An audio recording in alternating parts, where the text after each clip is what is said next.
இப்போ பார்த்தீங்கன்னா ரஷ்யாவில் எல்லா ஊர்லேயும் இந்த மாதிரி ஓப்பன் ஜிம் இருக்கும். இந்த ஓப்பன் ஜிம்மில் இந்த மாதிரி பார் கம்பி இருக்கும். இந்த மாதிரி இன்ஸ்ட்ருமெண்ட்லாம் இருக்குது. இங்கே ஒவ்வொரு இன்ஸ்ட்ருமெண்ட்டும் ஒவ்வொரு பாட்டு ட்ரெயின் பண்ணுறதுக்காக இருக்குது. நீங்கள் காசு கொடுத்து ஜிம்முக்கு போக தேவையில்லை. நீங்கள் இந்த மாதிரி வெளில போயிட்டு எக்ஸசைஸ் பண்ணலாம். பாருங்கள், நான் உங்களுக்கு ஒன்று ஒன்றா செஞ்சு காட்டுறேன். இது எப்படி வேலை செய்யுது பாருங்களேன்.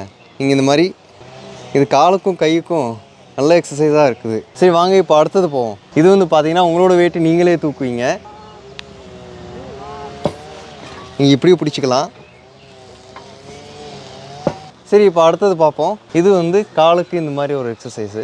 உங்களோட வெயிட்டுக்கு தகுந்த மாதிரி அந்த எஃபெக்ட் மாறும். பாவம் பாருங்கள், இங்கே தாத்தா பண்ணிகிட்ருக்காங்க. Доброе утро. Доброе утро. Какие мышцы тренируете?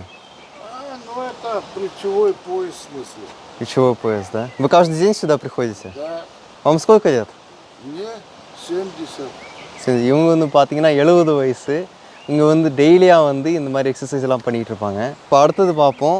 இது வந்து பார்த்திங்கன்னா முதுகுக்கு ரொம்ப நல்ல எக்ஸசைஸு. இந்த தாத்தா என்ன சொல்கிறாங்கன்னா, இங்கே இருக்கிற எல்லா இன்ஸ்ட்ருமெண்ட்டும் இதுதான் பெஸ்ட் இன்ஸ்ட்ருமெண்ட்னு சொல்கிறாங்க. அடுத்தது வாங்க பார்ப்போம். சரி, இந்த எக்ஸசைஸும் நல்லா இருக்குது பாருங்களேன். எனக்கு தெரிஞ்ச வரை இது வந்து ப்ரெஸ் பண்ணுறதுக்காக. அடுத்தது பார்த்தீங்கன்னா பார் கம்பி.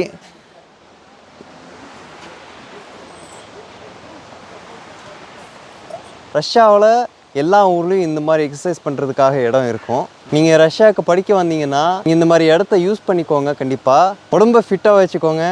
அஸ்ஸலாமு அலைக்கும்.